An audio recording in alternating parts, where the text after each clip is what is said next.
Hey guys, welcome or welcome back. My name is JC if you haven't seen my face before. Today's video is my June reading wrap-up and July TBR. If you guys have seen my wrap-up videos before, you know how they go. But if this is your first wrap-up video of mine, well, first, hello, hi, welcome. But two, I like to take you guys along with me as I prepare for the wrap-up, so it's not just me sitting down and talking about the books. I also make it more vlog style where we go through, make sure my Notion is up to date, Goodreads is up to date, reading journal is set, and then we go in and we talk about the books that I read that month and my upcoming TBR. So with that, let's get started on all the things that I need to do.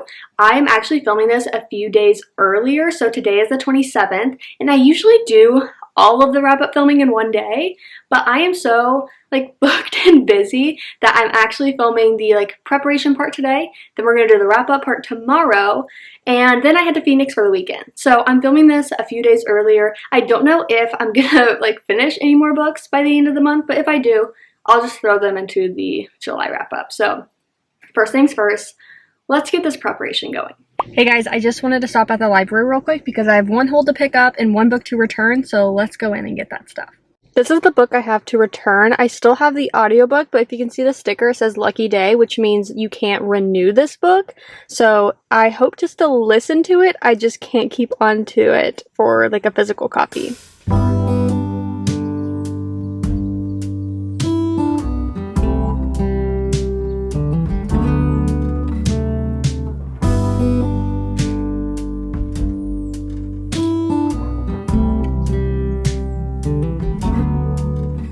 Okay, I just picked up my book. So the one I got is Every Time I Go on Vacation, Someone Dies.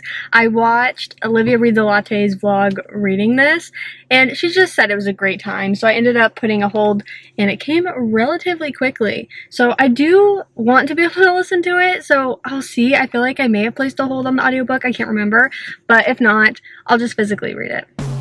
Suddenly, the world I used to know, I see it differently. You woke me from a dream, now here's reality. Baby, baby, you are really hurting me. 'Cause every time you tell me I look good in bed, I'm doing fine, but nothing ever changes.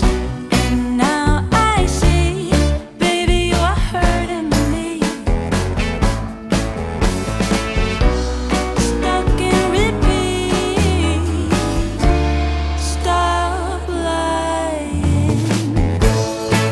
I know you playing your part, but baby, it's breaking my heart.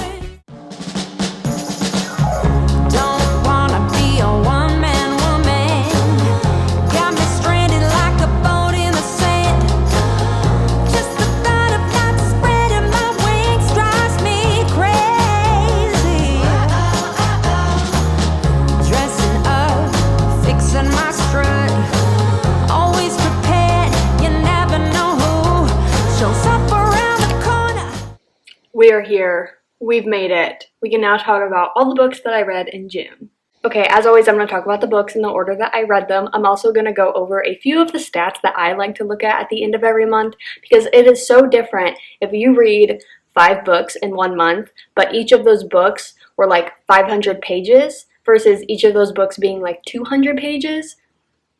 You read a very large difference in each of those months, so that's why I like looking at a few of these stats. So it's currently the 28th when I'm filming this. I am in the middle of a couple books, so we'll see if I technically finish those before the month's over. But so far, I have read 17 books. Crazy. Crazy.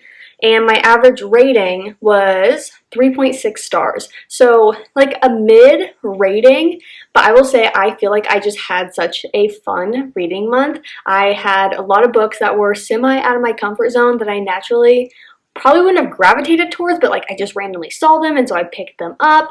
And then I have a few new favorites, and I do have a DNF, which I feel like if you just watch my channel, you know I just don't easily DNF books. So this one was a hot take. Not looking forward to talking about it. And then as far as the page count, I read 5,633 pages. I did read one graphic novel this month, so I didn't count the pages of that because I just didn't know exactly how to go about that. And then 2 of the books I read this month, I just didn't give ratings, and I'll talk about that when we get to them. So let's start with the first book that I read in June. I should really start including the stats of like how many library books I read in a month, because I do utilize my library so much, and I think it'd be interesting to see like, okay, I read these 5 library books this month, and 3 of those I gave 3 stars. Like, that to me is great because I got to read a book that I like had a fine time with and I recommend, but I'm glad that I didn't purchase with my own money because I'm not gonna really want to read it again. So it's like saving money, but like acknowledging that, I don't know, I think that would just be interesting. But the first book that I read this month from the library was The 7-Year Slip by Ashley Poston. Is that how you pronounce her last name? I gave this one 4.5 stars. Oh my gosh. Also, guys, can I just say, I'm not going to be good in this reading wrap up because I didn't make notes on like the summaries of the books. So I'm just going to very much vaguely talk about them, say if I like them, and then we'll just carry on. So 4.5 stars.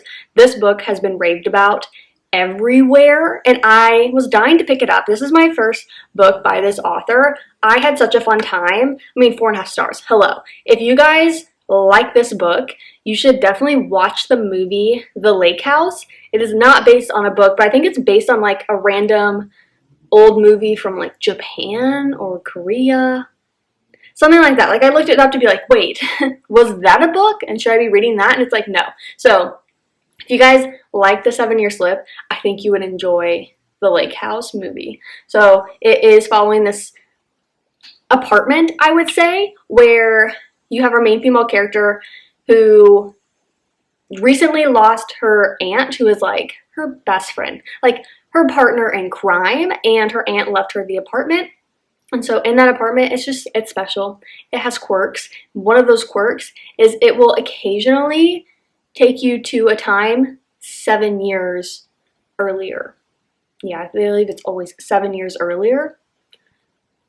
Like, excuse me? So she walks in one day. Mind you, she's grieving her lost aunt. Or not lost aunt.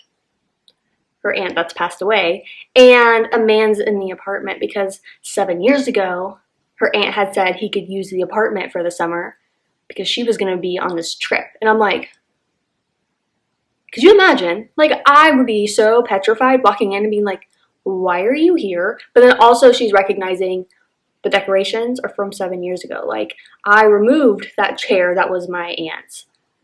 Why is it here now? So her aunt had talked to her when she was younger about the apartment being special and stuff. And so she finally like grasped like, oh crap, that's real. And you just see this relationship forming and like the crisis that present time, I can't remember the main female character's name, but like the crisis that she's in present time of like her job, losing her aunt and like all of that. But then she's also dealing with the fact that she's randomly coming home and this guy's there. So I had a great time. I think you would really enjoy it. I feel like the average person would enjoy it. It's just a matter of how much. It's just like a fun story. So very much looking forward to reading more by that author. The next book I read was Heartless by Marissa Meyer. I gave this book 4 stars. I recently picked up the Renegades trilogy like a month or 2 ago, and I had just such a fun time. Like, that's all I can use to describe it because it's this like YA superhero trilogy. And so I was like, okay, I want to pick up more by this author. I also want to do the Lunar Chronicles, but I saw this at the bookstore. I picked it up. It's like this Alice in Wonderland retelling. We are following the like origin story of the Queen of Hearts. This was so good.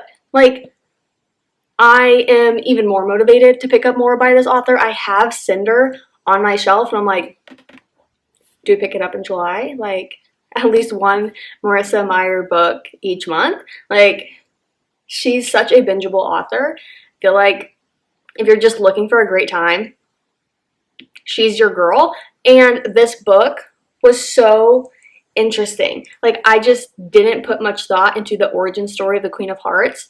Marissa Meyer, though, nailed this. If you have any interest in, like, Alice in Wonderland and that whole world, I think you should pick this up. The next book I read was In a Not So Perfect World. I got this also from the library. I gave this book 3.5 stars. it was a fun, summery romance. It like didn't really stick out to me, but I just like had a fun time with it. The premise is our main female character is in the game designing industry, and she is interviewing for this position at this like top of the industry company, and it's this male panel, red flag, and in that conversation they're like walking HR red flags. Okay, like keep that in mind. Just like, no, like don't go into this thinking like this is not, that's not real world, but like don't take it too seriously. Like just go in with like rom-com in mind. But this group of men are like, you're not like trying to immediately have a kid, right? Like you're not immediately like trying to get married and start a family where you're like, you're gonna have to take time off, you know? And she's like, girl, I am single and dedicated to my career. And they're like, oh my God, I'd love to hear that. And I'm like, okay, putting the HR violations aside, got it. Now our main female character is hot neighbor guy, recently broke up with his girlfriend, has this non-refundable trip, and asks her to go with him to pose as his girlfriend in order to like make the ex-girlfriend jealous and want him back. And she's like, okay. So she ends up going so that she can just use that time dedicated to writing this like game proposal to land that position as the final round of the interview. And she's not worried about hot neighbor guy because it's like he wants his ex back. Obviously we know that's not how that vacation's gonna go, but I had a fun time. Like poolside read, summery vibes, it's there. Next I read Draw Down the Moon. This was a YA fantasy? Yeah, a YA fantasy. I also got this from the library. I gave it 3.5 stars. This was also just a fun time. Like, it is not the extreme fantasy world that we're so used to in those more adult fantasy books. So I really like that. I think I was in this fantasy mood, but I didn't want something super deep or that would make me have to think a lot. So we have these teenagers, like they just graduated high school and they would be going into college, but if they are moonstruck, which is essentially this just like power that's in their veins, in their bloodline, then they go to this like summer school, which is equivalent to like a college for them, where they learn to control their abilities. Everyone there is like them. They learn more about like the world and ways to help. I think it was a cool premise because it was this idea, think about like muggles, like where these people with these different abilities, and there's like different branches where some really hone in on like the feeling of others. And so people, moonstruck people with those types of powers would go back into the real world and likely work in a job dealing with a lot of people because they can help control the people that are like getting very anxious, getting very stressed, overwhelmed, angry in these situations, and those people with those powers can like help calm them back down. So I like that idea of it, but it is very YA. There is like this little tiny subplot of romance, but I like that it is a YA romance. I hate these romances that like make me forget the fact that these characters will be like 16 and like, I don't know, saying they're in love with someone and like they can't wait to spend the rest of their life with them. And like the way it's written, I'm like, can we just have aged them up towards an adult romance and I could like be on board with it? Like, why am I rooting for this 16-year-old to get married and like spend the rest of her life with someone? You know what I mean? So this one was very YA in that sense, and I liked it. Like, it was very much focusing on the world, and it is a series, so this was book 1. Just randomly saw it at the library. Thought it'd be a good time, and it was. And then I read my first Judy Blume book, Summer Sisters. I gave this 4.25 stars. Wow, what a ride. What a ride. I didn't know that this is just not normal for Judy Blume. Like, everyone's like, no, I grew up reading her books. And I read this and I'm like, you grew up doing what? Excuse me? Did you have parents around? Turns out this is just different than her other writing. I describe this as Malibu Rising meets Mary Jane. I think that is the best way to describe it. If you've read Mary Jane, you are following that 14-year-old over the course of this summer where she is babysitting for this very like eccentric family, this very like careless family. They're just having a fun time, and Mary Jane comes from like a very traditional family, and like thinking about class and thinking about the way they are presenting themselves, what they listen to, how they talk, all of that, and the family she's babysitting for. Fun, carefree people.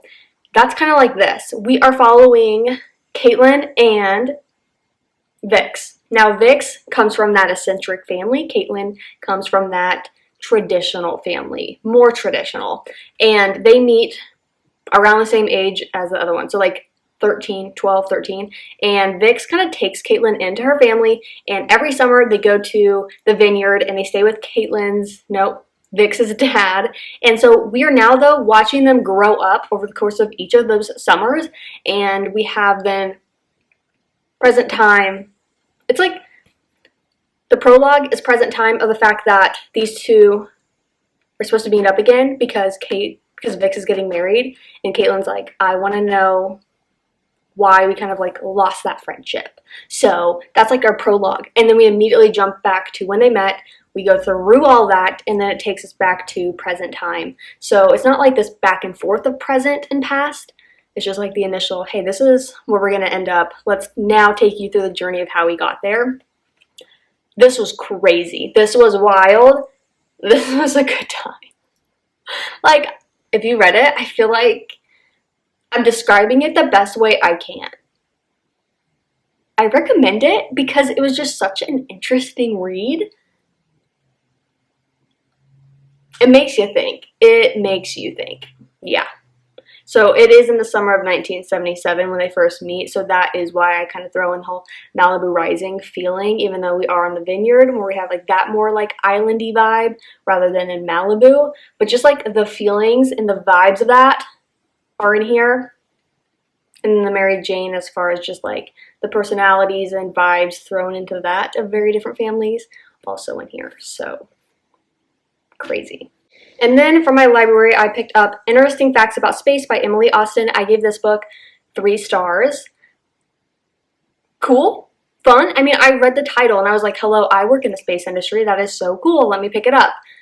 I think someone that Emily is representing with our main character would enjoy this book more. So our main character is definitely on the spectrum. She is at least bisexual, but I think she's lesbian, so we have that representation. So great book to have read in June.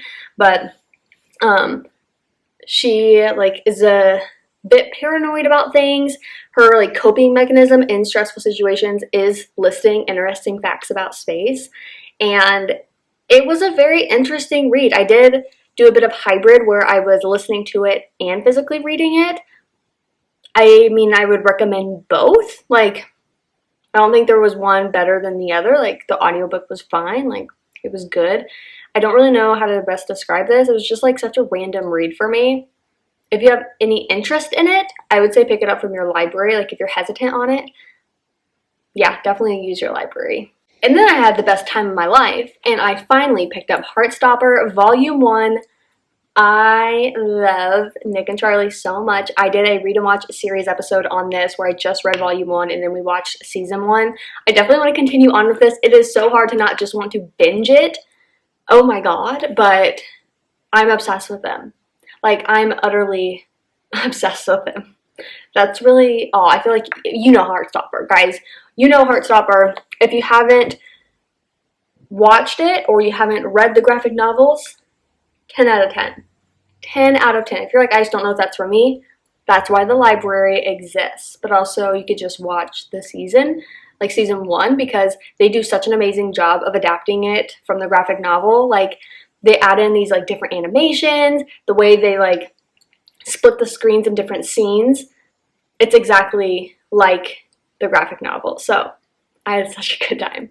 And then I did another episode of the Read and Watch series, and I read The Hunger Games. So this was my first time reading The Hunger Games. I also didn't rate this. Oh, I didn't talk about that.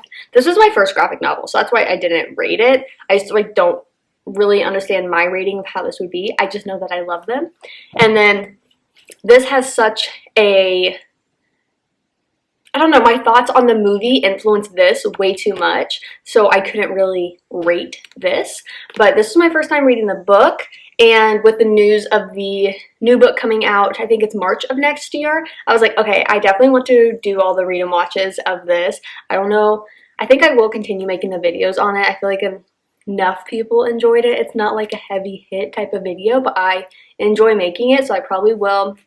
But it was a interesting experience, as always, this whole read and watch journey. But like, it was interesting reading this because I was like, oh, like I had so many thoughts and opinions. You can go and watch that video, but it's not like things were very different, but it's like, oh, the way they did portray certain things, I'm like, feel like we were pushing certain things, and I get it because that will sell movies, but it was definitely then like interesting reading the book. Like I had remembered more of the movie than obviously never reading the book, so what an experience. Next, I listened to Such a Bad Influence. I gave this one 4 stars. So I had this through the Libro FM ALC program, and I have found out that I love listening to like thriller mysteries while I'm at work because it feels like I'm listening to like a true crime documentary. And this was an amazing audiobook, like amazing, because there's so much mixed media that they brought in so many different narrators that it made me feel like I was really just listening to a bunch of people divulge this entire documentary. So Such a Bad Influence is about an influencer that goes missing, and we are following her sister then through the process of trying to find her. We have mixed media of Reddit posts, we have mixed media of podcasts, and like just different, like the FBI or like the local police at least are involved, and so like we have different narrators of like those interviews. I really enjoyed it. Like I can't recommend the audiobook enough. I don't know how the physical book would be. I just know they killed that narration. The end of the book is what brought it down to 4 stars for me, because I was just like, that just felt a little like underwhelming. But I think the premise is so cool because we grew up, like especially people in my age and everything, we grew up with influencers more around, and I think the concept of like one of those influencers all of a sudden goes missing, crazy. And so we are learning so much about the influencers, like that sister's like upbringing, her mom's influence on that, her mom's like involvement, and as far as like, wow, she was like 4 and her mom just like threw her online and like went with that influencer world, and like it was crazy, but really good. And then I picked up Summer Reading. I gave this 3.5 stars, I believe. Where's it at? Yes, 3.5 stars. So this was one, like the more I sat on it, I was like, okay, I just like don't think it's 4.5. I think it's maybe a 4. And I was like, okay, no, like the more I sit on it, it's 3.5, but such a fun 3.5. So our main character, like I could rave about this book simply because of the care that went into this. This author, Jen McKinley, she has a lot of experience in her family from people with dyslexia, and so our main character is dyslexic, and the links that the author went to represent that was really well. Like, let me just show you the font in this book. Come on. Is made to make it just more friendly with people, for people with dyslexia, and I just like that. That's a small touch. And she also used the people in her life with dyslexia and beta readers with dyslexia to help shape the main character. The issue that I had with it is like that appeared to be like her main personality trait. And I'm like, girl, you're an amazing chef. Let's help that. And like I understand the premise was probably like, yeah, but people with dyslexia like kind of can let that be their main personality, like let that kind of overpower all the thoughts that they're having and like the insecurities that they have with their day-to-day tasks. I just think it was like shoved down our throats in a lot of situations that I wish we could have focused on other personality traits of hers. The main guy in this, for like 90% of the book, I adored. Like the effort, fun. I guess the premise of this, she's a chef. She is a chef that recently got passed up on a promotion at a restaurant. And so she's like, I quit. Like she had worked there for like 7 years. Like she really deserved this. And she thinks it was like a sexist decision, maybe even the dyslexia stuff, because to put someone in charge with dyslexia, like of the business and the numbers, she's like, I feel like he could have been prejudiced towards that. So she quits, and at the same time, her dad and the stepmother want to take this like month-long Europe vacation for the summer, and so they ask her if she would be able to come to the vineyard to watch the brother, like a 14-year-old brother, and she's like 28, so a gap for the summer. And so that's where she meets our main guy, and it's a fun like summery feeling. It was just like little things that annoyed me that I'm like, okay, we could have just tweaked these, like I could have rated it higher, but it still gave all the fun vibes. It wasn't that deep, it wasn't that serious, and I feel like if you're looking for a lighthearted, fun summer romance, like this would be a good one. Then I read Just Some Stupid Love Story. I read this for the new releases vlog, so I won't talk too much on it. I gave it 3.5 stars. A lot of good things about it. Some things I didn't love about it. The premise is these two exes that reunite at a high school reunion, have a one-night stand, and a part of that one-night stand, they all of a sudden make this like bet where, hey, in the next 5 years, what couples are either going to get together, stay together, or break up? And the fifth couple, these two. So they make bets on what they think they will be in the next 5 years on top of everything else. And so we follow this timeline over the course of 5 years of them like having these random like meetups again, like just based on like life things, them doing their own thing, like with their own career. We get glimpses of that. Like it was one of those things again where the more I sat on it, I realized things that like had bothered me toward like, oh, this isn't like a 4.5, this is maybe a 4, and they're like, okay, no, it's a 3.5, but like for different reasons than the last one, you know what I mean? But that's kind of the premise of it. You can see more of my thoughts in the new releases reading vlog. And then after I'd finished Such a Bad Influence, I picked up listening to I Want You More by Swan Huntley, again from Libro FM, and that book, holy smokes, it's like a psychological literary fiction. Okay, thank you. Thank you for anyone that may have said bless you. But what did I give this? 3.5 stars. Yeah, I mean, it was just kind of underwhelming at points, or I was just like, okay, that was fine. Like I was definitely entertained and I enjoyed it. I recommend it, but it was just nothing like special to me, but it did like have me like sitting there working, and I was like, wait, what? Like hoping that none of my coworkers walked by as I'm like audibly saying things back to my headphones. But oh, the premise.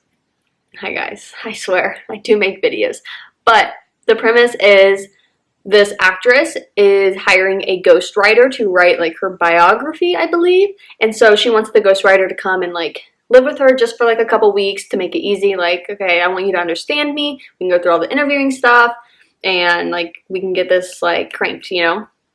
But the whole thing is like now they're like morphing into each other and like wearing the same stuff and like talking the same way and having the same mannerisms, and it's like, what? And then like you just learn more about the actress, more about other people that have been at the house. It's a crazy time, very entertaining, very quick read or listen. I feel like I had a good time with the audiobook. I think you could probably read it physically as well. I did like the narration and like the different people narrating, but yeah, that book was crazy, and definitely not one I would have probably seeked out, but it was on Libro FM, and I was like, why not? The next book I finished was The Unmaking of June Farrow, which was my book club pick for June. I am so glad that everyone chose this because I was seeing so many amazing things about this. I ended up giving it 5 stars. This was so good. I did film a reading vlog for this over on Patreon, and it was so fun to talk about, honestly. Like, this is just a very thought-provoking book and fun to discuss and, like, think. And I really loved how complex this book can be from the outside when you try to describe it. But the author did such an amazing job of making everything digestible. So you're following June Farrow, who comes from this line of women that are believed to be cursed. and kind of believed that there's just something wrong with them. And so very first thing that we learn is that her grandmother who raised her passes away. And so June's immediately grieving, and she's now experiencing these weird symptoms from the last year of like she's seeing things, feeling things, hearing things, and suddenly she finds this kind of clue or like piece of information about her mother's disappearance from when she was young, and it sends her down this journey where, like, what is it? I just don't want to say something that she keeps seeing this door as well. Okay, that's a part of the thing she's seeing. And so she says, but could the door she once assumed was a hallucination be the answer she's been searching for? The next time it appears, June realizes that she can touch it and walks through the threshold. And when she does, she embarks on a journey that will not only change both the past and the future, but also uncover the lingering mysteries of her small town and entangle her heart in an epic star-crossed love. That's exactly all I'm going to say, because I don't want to say spoilers, and I feel like everyone needs to read this book. If you just don't know if this is going to be for you, once again, check it out from your library. After finishing I Want You More, the next book I listened to at work was Never Lie by Frida McFadden. I gave this book 3 stars, so this is one I just checked out from my library. Fun. I feel like Frida McFadden's books are very like bingeable and entertaining.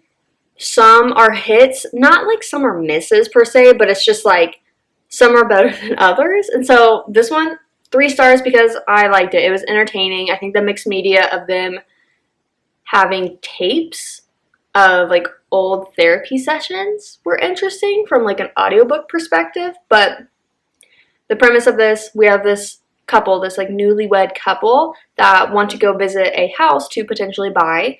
They of course go during a blizzard. They end up stuck there overnight. The house used to belong to this therapist that went missing a couple years prior, and in the house they find tapes from that therapist that she recorded of sessions, and they believe like these tapes could uncover what potentially happened to the therapist. Classic thriller. Okay, I mean, if it interests you, listen to it. I definitely like the audiobook. I feel like it's just Frida McFadden. I feel like if you like her stuff, you'll like it. If you're like, this sucks, don't listen to it or don't read it. The next book I picked up was Remarkably Bright Creatures. I gave this book 4 stars. This was such an interesting read, and one that I recommend to everyone because it can kind of get you out of your comfort zone, but like it's so fascinating. I also love the ocean. I love like sea animals, and like the fact that one of our main characters is an octopus. Are you joking? Are you joking? So we are following Tova. Tova is she's a widow, but it's like a relatively new situation. Like her husband only recently passed away. She lost her son. Her son went missing like many years ago.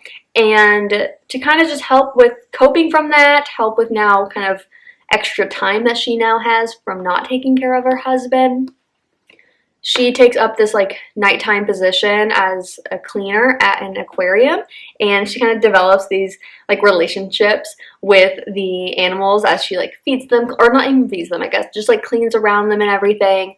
And so one of the animals that she strikes up the most important relationship with, the octopus, who is quite brilliant and has a mind of its own, very intelligent, and we literally get perspectives from her, Tova, the octopus, and another character. It was so fun. The octopus wants to help her like uncover the mystery of really what happened to her son all those years ago. Like, what a crazy book. It's so calming too. I think that's what's interesting. I think you definitely should physically read it at least. Like, okay, at minimum do a hybrid, but you should definitely, no, at minimum you should physically read it, at most do a hybrid. Because of the different POVs, I think it could be easily missed as to like who you're following in that moment if you're just listening. But I love this cover, very gorgeous and just like a cool read. So I want to check out more from this author and just see what she has to offer, but yeah, crazy.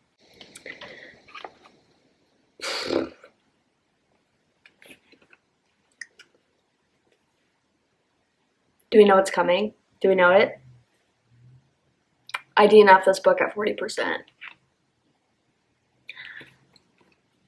Once again, this was in the new releases vlog, so not going to talk too much about it here because you can get all my thoughts in that video, but this was definitely surprising as far as the DNF perspective. You are following Rue and Eli, where it is in the food science field of STEM, and Rue is a biotech engineer at Klein, and Eli and his business partners want Klein, like want to kind of take over it or buy it out. They're investors wanting to take it over essentially. But Rue and Eli have trauma, have issues, and they're torn between loyalty, like to their companies, various respective companies, and an undeniable attraction. If you loved it, I'm so glad that you did. Like, I couldn't get through this, but if you loved it, I love that you loved it. The final book that I had read for the new releases vlog was One Star Romance. I gave this one 4.5 stars, so I won't talk too much about it here once again because I talked so much about it in the other video. Fun, amazing, great, fantastic. We are following these two people that were brought together by their best friends. So we are following Natalie and Rob, and each of their best friends are like a couple. Like, Natalie's BFF is married to Rob's BFF. So they initially meet. This is a time span of like 8 years that we go through this book. They initially meet when the couple gets engaged. Like, they don't live in the same place. They don't live on the same coast. So they kind of just meet at these various functions by that couple that brings everyone together. And we follow like this chemistry that they have, but adult relationships as they grow in their 20s. It's more than a romance. We talk about friendship. We talk about families. We talk about just growing up as an adult. And I had a lovely time with this book. Like, a lovely, lovely time. And the last book that I have finished at this point is The Ministry of Time. I gave this one 3.75 stars. I do want to say that I only was able to listen to this book. I think that could have lessened my experience because while I was listening to this, there was a lot of multitasking going on this week, and I think that allowed me to like miss certain things and not be able to put different pieces together. It's not an extremely complex book, but I think when you're multitasking, it can be challenging. But the premise of this book is amazing, and I would love to do a future reread with like the physical copy. So the premise of this is we're in near future London, and there is this program in the ministry over there that has figured out how to do time travel. And I love at the beginning, they're like, pretty much, dear reader, don't think about the who, what, when, where, why, how of time travel. Just know we figured it out, okay? And I'm like, thank God. Okay, I do not want to have to think about the logistics of this, nor do I want you to explain it to me.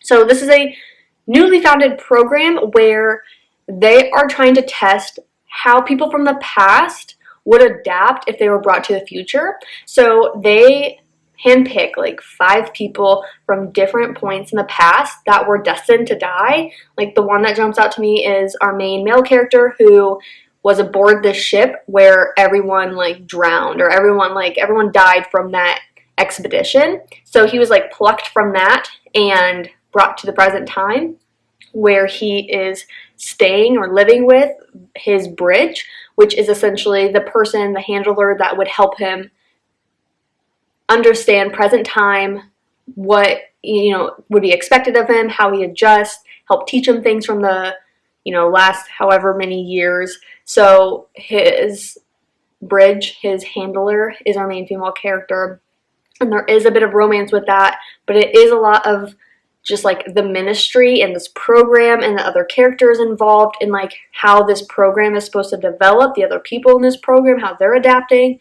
all the like secrets that can go on in a government setting. It was really good. I think I just couldn't follow along everything, that it was hard for me to rate it higher, but I love the concept and I definitely want to reread this book in the future. And if you want to read it, I think this would definitely be a good physical read or a hybrid, but not an audiobook only unless you're literally sitting there just focusing. I think there's just too many puzzle pieces at play to make it an easy audiobook only to listen, to read, to experience. Okay, so those are all the books that I've read so far in June. Now we're gonna go through my July TBR. I did take a look at this last night where I was like, okay, you're filming this tomorrow, like, what do you want to read in July? So I'm going to take you guys through the library books that I currently have checked out, new releases that I'm interested in, and my book club pick. First up, let's talk about the new releases. Like, oh my gosh, this summer is popping off so hard. So for me, I'm interested in Reckless by Lauren Roberts, The X-Vows by Jessica Joyce. Yes. And The Love of My Afterlife. I don't know who the author is for this, like off the top of my head, but those are books coming out in the first like half of the month. There are like 4 books at the end of July, like July 30th coming out. No way can I read those in time for like a July new releases vlog, but those 3 books I do want to be reading for the July new releases vlog. So there's even more new releases coming out that I'm excited for, but they're like literally all July 30th. So these are ones earlier, like the first or second week of July. So then I have my other stack of books. That's like my library books, and then a couple others that I'm interested in.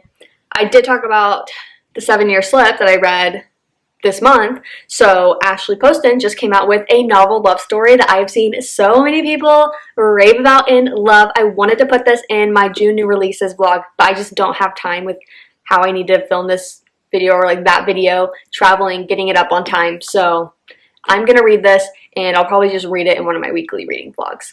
My book club pick is This Summer Will Be Different by Carly Fortune. This will be my first book by this author. I'm very much looking forward to it. My Patreon, book club, all the stuff, link down below if you want to join. We have a Discord for it. I make a reading vlog for it. We just have a good time. And then I'm going to go through all of my current library books checked out. So I just recently picked up Every Time I Go on Vacation, Someone Dies. I saw Olivia from Olivia Reads a Latte recently read this book and enjoy it, so I decided to check it out. I only have the physical copy of this, and then I have the audio checked out from Long Way Home, Magnolia Park. So it's got to happen this month, guys. It's got to happen. This is my physical book, but I have Libby's audiobook checked out, so it's going to happen. And then I have an ebook and audiobook for Mrs. Nash's Ashes. I've seen a lot of people that I follow that I typically like what they like talk about this book, like this book. I don't know if it's going to be for me, so that's why I'm only getting it from the library, but we'll see how it goes. And then an audio only I checked out is True Crime Story. Shocker, but I think it's going to be my next book that I listen to at work, and I'm looking forward to it. Like, I mean, it's screaming what? True crime documentary. Hello. Oh my god, embarrassing. Okay. And then I have the audiobook and the physical copy of The Making of Another Major Motion Picture Masterpiece. This is by Tom Hanks.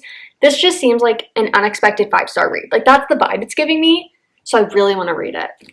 And then I have A Cosmic Kind of Love. I also have this checked out from an audiobook and the physical book. So I don't know, I feel like it could just be a fun romance to have. Obviously it's space. I'm gonna like it, or at least be intrigued by it. I'm hoping it's good. I haven't seen anyone talk about this book.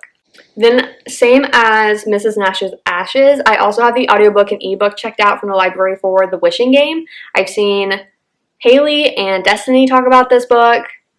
I want to read it. Okay, I want to read it. And then I have physical only of A Feather So Black. I don't know if I'm going to get to this, but it did interest me when I first saw it at the library. We'll see. Literally no idea what it's about. Then I was able to renew Truly Madly Deeply. I hope I can get to this month. I was just having such a hard time finding time to just physically read. So a lot of the books I was reading this month were hybrids or audio only. So this is physical only, so I don't know, we'll just have to see if I have the time. And then the last one I've checked out of a physical only is One Dark Window. I'm so excited for this book.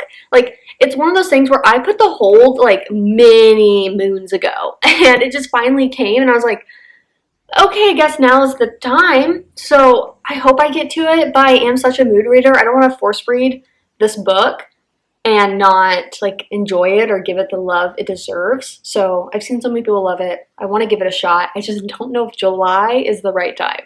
As we know, I'm a mood reader. There are other books coming out this month. There's books I'm going to see at the library. I have other books on my physical TBR.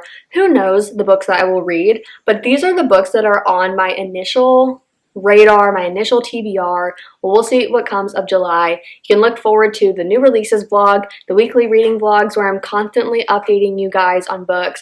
I want to film 2 other reading vlogs that are like other things dictating what I read, you guys dictating what I read, so we'll see. I have ideas. We'll just see if I can execute them. So I hope you guys enjoyed my June reading wrap up and July TBR.